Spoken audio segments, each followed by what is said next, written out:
مسلسل حق عرب دي لقطة صغيرة. تعال نصنع معانا قطعة الآثار اللي على المكتب اللي على اليمين دي بطريقة بسيطة جدا. تعال مع الشرح عشان تاخد خلفية عملت ازاي. بس دي الاسطمبة يا جماعة، دي اسطمبة رابر عبارة عن نصين فايبر ونصين سيليكون رابر. طبعا موجودة الاسطمبات اللي انت محتاجها. تاني حاجة هنقفل كويس جدا بجواني او بأي استك عندك. بس هنجيبه طبعا البوليستر دي هتاخد في حركة 250 جرام او ربع كيلو.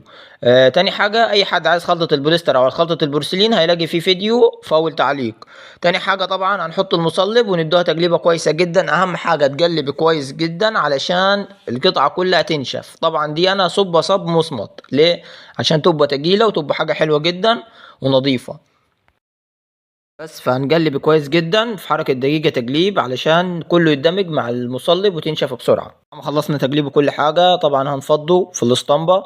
هنهزه كويس جدا علشان ما يطلعش معانا سوس، علشان السوس ده مشكلة ممكن تطلع الحتة ناقصة. ما هتمعجنها برضو بس هتطلع برضو ناقصة، فانت تهز كويس جدا هتطلع مية مية وما فيهاش اي سوس.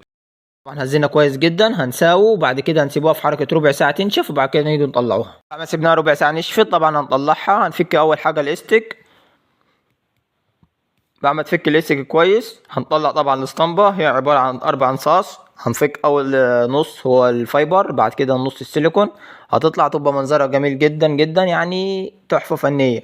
وان شاء الله انزل لك جزء تاني للتلوين والتشطيب بالكامل. ولو عجبك الفيديو متنساش اللايك والاشتراك في القناة وشجعنا عشان نستمر.